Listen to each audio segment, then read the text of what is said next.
apologize for the lengthy post, but I need to pour this out before I completely fall apart.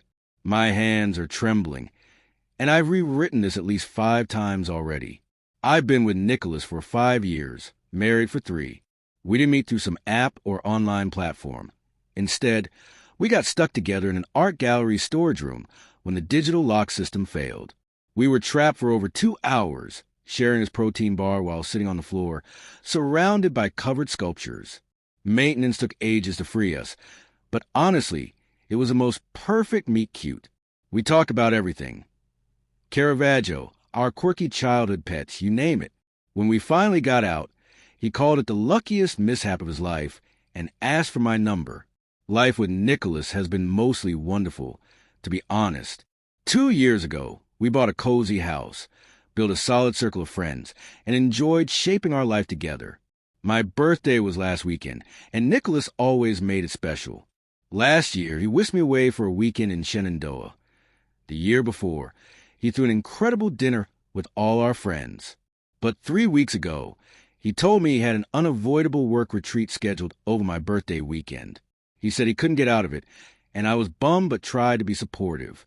He seemed genuinely frustrated about the timing, blaming his boss for being a total jerk, and promising we'd celebrate when he returned, maybe even take a short trip. I trusted him completely. How naive of me. The night before he left, he gave me a small gift, just a pair of earrings, and apologized again for missing my birthday. He kissed me, saying he wished he could stay. I watched him pack his business casual outfits, his laptop, even those silly team-building clothes companies insist on. I helped him pack. God, I feel so foolish now. My birthday weekend passed quietly.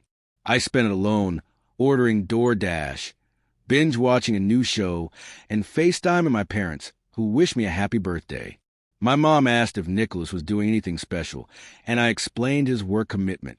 She seemed surprised but didn't press further. Now I understand why. On Monday, Nicholas returned with souvenirs, fancy chocolates, and a small bottle of wine from the retreat resort. He talked about dull meetings and team-building exercises, seeming tired but glad to be home. Everything felt normal. Then Kayla, a casual friend, texted me out of the blue, saying, "Call me when you're alone." I figured she needed to vent about something awkward. When I called, she hesitated, then asked if Nicholas was home. I said no, and she said, "Okay, I wasn't going to say anything, but I saw something on Instagram. I don't know if it means anything, but I recognized Tina." I was confused at first. Recognize her where? She sighed and explained that a mutual friend posted a story from a spa over the weekend, just a relaxed pool video, but she swore Nicholas and my sister were in the background. She sent me the screen recording, and there they were, Nicholas and Tina, my husband and my sister, clear as day. His arm was around her. She was leaning into him, and he was rubbing her back. They were laughing, smiling, looking cozy, happy, like a couple. Meanwhile, I was alone on my birthday, thinking he was at a mandatory work retreat. I feel like such a fool. I watched that 10-second clip over and over, unable to believe it, but it was undeniably them. He was wearing the same dumb vest I helped him pack. She had on the earrings I gave her. You can't make this up. They were at a spa together, holding each other like I didn't exist. What hurts more, the betrayal or how little they care to hide it? He didn't slip up, he just didn't care. I wouldn't have known if a casual acquaintance hadn't posted that pool story at the worst possible moment for them. I checked our joint account and found a $1,200 withdrawal from the Friday before, with no label for a spa or travel. His personal account, which I sometimes check for emergencies, showed nothing odd.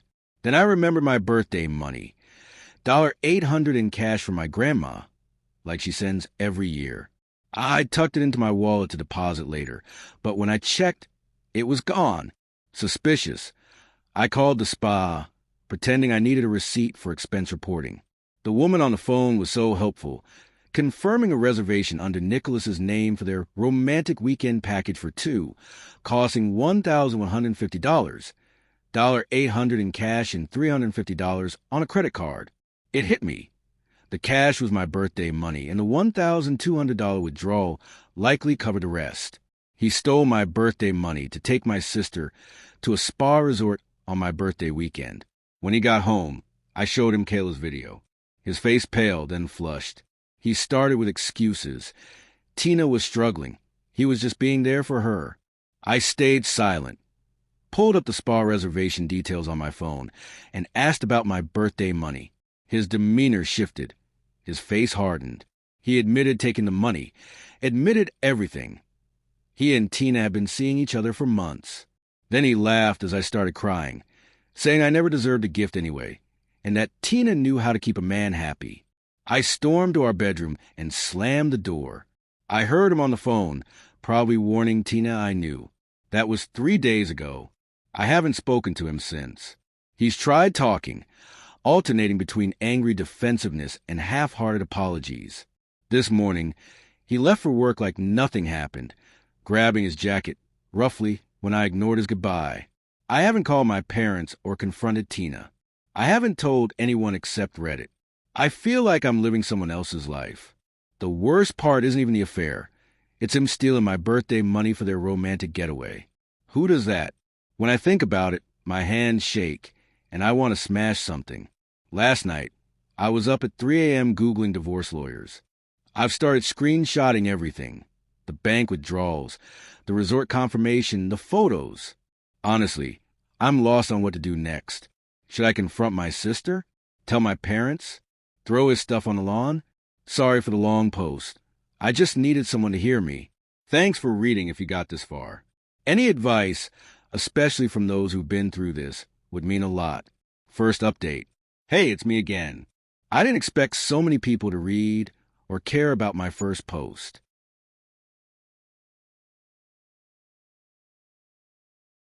I wrote at 2 a.m., shaking and crying, just needing to be heard. I thought maybe a few strangers would say, that sucks, and I'd delete it by morning, but the support, advice, and validation that I'm not crazy, it's meant more than I can express. It's been almost 2 weeks since I learned my husband was cheating with my sister. It still feels like a bizarre nightmare. I promised an update when I had a clearer plan. So here it is. The first few days were a fog. Nicholas and I were like strangers in the same house, barely speaking. He kept trying to start a conversation, saying we needed to talk or could we just sit down, but I couldn't even look at him. I didn't want more lies. I'd either walk away or pretend I was listening to music. I felt numb. Then my sister Tina texted me out of nowhere, a week. I'm sorry, it just happened. I didn't mean for it to come out like this. Like, really? You didn't accidentally fall into my husband. You chose this. Over and over, for months. You knew it was my birthday, knew I'd be alone, and that's all you can say? I didn't reply. Instead, I forwarded her text to my mom with a note. Ask Tina what this is about. I couldn't handle explaining it yet, but I knew my mom would press her for answers. And she did. Within an hour, my phone was blowing up, calls, texts, voicemails from my mom and dad. I let it sit for a bit, then answered. My mom was already crying, saying Tina admitted everything, that it had been going on for a while and they'd caught feelings. I confirmed it, sharing the photos, the resort confirmation, the stolen money, everything. My mom went quiet, then asked if she should come over. I said no, I needed time. My dad called next, and that hit harder. He barely spoke, just asked if I was safe, if I needed money or anything. His voice broke, and I started sobbing. I hadn't cried all day, but hearing my dad's sound so broken crushed me. Later, our family group chat exploded. Tina tried to paint it as some tragic love story, saying they tried to fight it and didn't mean to hurt anyone. My older brother Robert tore into her, calling her delusional and selfish. My mom sent a string of shocked emojis, and nothing else. My dad said he was profoundly disappointed. I muted the chat. I couldn't take the emotional roller coaster. Around then, I decided to get my act together. I called a friend who works at our bank and vaguely mentioned that things were rough and I needed to understand our finances. She helped me dig through our accounts, and I realized the spa weekend was just the start. Nicholas had been sneaky for months. Small withdrawals labeled groceries with no new food in the house. Work travel, that didn't match his schedule. I found 3 credit cards in his name I didn't know about. On 2, He'd added me as an authorized user but set all notifications and cards to go to his email only, even telling the bank not to issue physical cards to the additional user for simplicity. I never saw a card or statement. Didn't even know that was possible. But the record showed it all. Fancy restaurants I'd never visited, weekend Airbnb stays, a $300 necklace bought 3 days before Tina's birthday. Seriously? I confronted him the next morning. He got defensive immediately, saying I was too controlling with money and he needed freedom. When I asked about the credit cards, he claimed they were for emergencies. Right? So romantic hotel weekends with my sister are emergencies now? I lost it. Threw his favorite Darth Vader mug against the wall, R.I.P., and he called me insane before storming out. We haven't really talked since, just him yelling or sulking. I booked a consultation with a divorce lawyer the next day. She was calm, kind, and incredibly helpful, telling me what documents to gather, advising me not to leave the house yet, and to track what was bought with joint versus personal funds. It felt like a step forward. The chaos was overwhelming, but it kept me busy. I visited urgent care for STI testing. Everything came back negative, thank goodness, though explaining why I needed the test was mortifying. Meanwhile, Nicholas started showering me with affection. Flowers, apologies, pleas for therapy, promises we'd work it out. When I didn't bite, his mood swung wildly. Crocodile tears one moment, snide remarks the next, then radio silence. The real shock came when I got home early from work due to a power outage. I overheard him on the phone in the kitchen, oblivious to my presence, telling Tina, "Give her some room. I've got this under control. Once it settles, we'll sort it out." I grabbed my water bottle and slipped out without a word. He realized I'd heard, quickly ended the call, but didn't chase after me. That night, I called my cousin Jason, who owns a rental property he's fixing up. Before I could finish explaining, he offered it to me, saying, "It's yours. No rush. Pay what you can." I broke down, but this time it was relief. Since then, I've been quietly moving essentials, documents, clothes, keepsakes, while Nicholas is at work. I opened a new bank account at a different bank, setting myself up for a clean break. Last weekend, Nicholas bought a $2,100 watch online using our joint account, claiming it was for work appearances. I saw it for what it was, another ego boost. The delivery arrived yesterday when I happened to be home after a last-minute shift swap. Curiosity and frustration got the better of me, so I opened the package and saw the ridiculously pricey watch. For a moment, I considered leaving it on the table as proof of his reckless spending. Then I thought, why should I? It was our money. I checked the store's return policy. Unopened items could be returned in person with proof of purchase from a joint account. No questions asked. That same day, I drove to the nearest store with the receipt from our online banking. The clerk processed the refund without batting an eye, and the money hit our joint account within the hour. I'd set up alerts, so I transferred my share to my new account before Nicholas could notice. He's at a work conference now, clueless that the house is half empty. Divorce papers are ready, and he's in for a rude awakening. I'm scared, angry, but also prepared. Finally, thanks to everyone who's been there. I'll update when things progress. Second update. It's been a month since my last post, and a lot has unfolded. When I left off, I was preparing to leave Nicholas during his work conference, having moved most of my belongings to Jason's rental, returned his extravagant watch, and finalized divorce papers. Well, I did it, and the aftermath has been intense. The morning Nicholas was due back, I did a final sweep of the house, taking only what was undeniably mine, and a few sentimental items we bought together that I couldn't let go of. I left all the furniture except my grandmother's antique reading chair, a family heirloom. On the kitchen table, I placed the divorce papers with a note. "You were right. I don't know how to keep a man happy, but neither does my sister." Beside it, I left my house key and wedding ring, then walked away for good. That first night in my new place felt surreal, like I was living someone else's life. I kept my phone off to avoid the inevitable storm. When I turned on the next morning, there were 27 missed calls from Nicholas, 12 from Tina, and 5 from my mom. Nicholas's voicemail started confused. "Where are you? Are you at your parents'?" then turned furious. What is this? We need to talk now. And finally, desperate. Please call me. We can fix this. I messed up. Tina's messages were about Nicholas distancing himself and begging me to talk to him. She didn't know I'd left and served papers. My mom just wanted to know I was safe after Nicholas contacted them. I texted her I was okay but needed space, ignoring Nicholas and Tina. My lawyer emailed that Nicholas had reached out to her office, advising me to forward his messages and avoid direct divorce-related contact. That boundary was a lifeline. The next few days were a whirlwind of logistics, setting up utilities, updating my address, notifying work. Nicholas alternated between bombarding my phone and going silent. I documented everything but didn't respond. Then, 5 days after I left, Tina showed up at my workplace. I spotted her in the parking lot as I headed to my car, eyes puffy, arms crossed. She approached quickly, calling my name loudly enough to draw attention from co-workers. I nearly kept walking, but she said she had nowhere else to turn. Instead of asking for help, she rambled about Nicholas ghosting her, promising her the world and bailing and our parents shunning her. I know you hate me, she said, but you don't get it. He used me too. I thought he cared. It wasn't an apology. She was playing the victim again, expecting sympathy. Her eyes showed she wasn't there to make amends, just to absolve herself. When I stayed silent, she stepped closer, whispering, "You're not the only one hurt."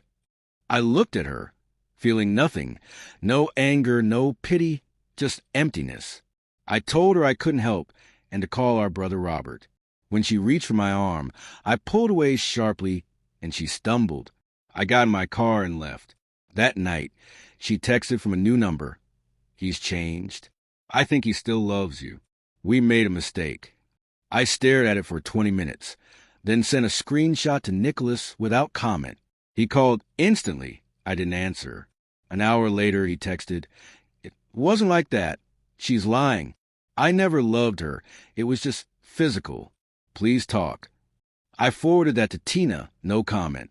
Maybe it was petty, but I wanted them to see each other's words, to feel a sliver of my betrayal. A week later, Nicholas contested the divorce. Property division, grounds, even claiming I'd abandoned our home. My lawyer called it standard tactic and wasn't worried. What Nicholas didn't know was my meticulous documentation. Shady transactions, texts, photos of him and Tina, recordings, witness statements. My lawyer was confident. 2 weeks after leaving, I met my parents. They looked drained. Dad hugged me tightly. Mom kept wiping tears. They'd spoken to Tina, who was staying with Robert, but clashing with his wife, who was fed up. Tina insisted her connection with Nicholas was real, and everyone was overreacting. I updated them on the divorce and my new place, assuring them I was stable, a half-truth. Dad shocked me by saying they consulted a lawyer about cutting Tina from their will. I said it wasn't necessary. She's still their daughter. But Dad insisted actions have consequences. 3 weeks in, I learned Nicholas withdrew $7,000 from our joint savings. I'd already secured most of my share, but it stung. My lawyer moved to freeze remaining joint assets and file for temporary financial orders. A court date was set, but 2 days before, Nicholas's lawyer proposed a deal. He'd accept my property division if I kept the divorce reason private, not citing adultery. My lawyer thought it was a solid offer, no long court fight, but I wondered why he cared about the public record. Then I got a text from an unknown number. "Tina, using a friend's phone, Nicholas's boss knows about us. He's in trouble at work. Don't make it worse." His job had strict conduct rules, and an adultery citation could jeopardize it. That explained his urgency. I agreed to the deal with one condition. Nicholas pays 80% of legal fees. We settled, and papers were set to be signed. Yesterday was the first day I didn't cry. I went to work, had lunch with a co-worker, cooked dinner, watched a show, and slept. Small wins that felt huge. This morning, I woke to 15 missed calls from Tina's borrowed number. I haven't listened to her voicemails. I don't need her excuses. While grocery shopping, I got an email from Nicholas's company's legal team, claiming I was spreading infidelity rumors at his workplace. They were reviewing and wanted confirmation. Stunned in the cereal aisle, I forwarded it to my lawyer. We drafted a concise response, confirming the divorce was based on clear infidelity evidence and denying I'd shared details at his workplace, attaching redacted proof. We got an out-of-office reply, so now I wait. Robert called tonight, saying Tina moved out of his place, leaving a mess, stained sheets, makeup everywhere, a carpet burn. He mentioned Nicholas's recent Instagram post, a whiskey glass with a melodramatic quote about surviving storms. 6 weeks ago, that would have crushed me. Now it's just pathetic. The man who mocked my pain, stole my birthday money to cheat with my sister, and said I didn't deserve gifts is now playing the victim online. I'm still at Jason's rental, but hunting for my own apartment, browsing Marketplace for furniture, and trying meal kits to avoid takeout. Tomorrow, I meet my lawyer to review the final settlement before Nicholas signs. She's thorough, ensuring no hidden assets or debts. The divorce will take time to finalize, but Nicholas and Tina are facing the consequences of their choices, and that feels just. Final update. Many of you have messaged for updates, and I promised a final one once things settled. The divorce was finalized last month. Nicholas stopped fighting after his company began investigating him. Assets were split mostly as I proposed. I kept my retirement accounts and personal items. He kept the house but refinanced to remove me and pay my equity share. We divided our joint savings, minus the $7,000 he took, and he covered 80% of legal fees. It was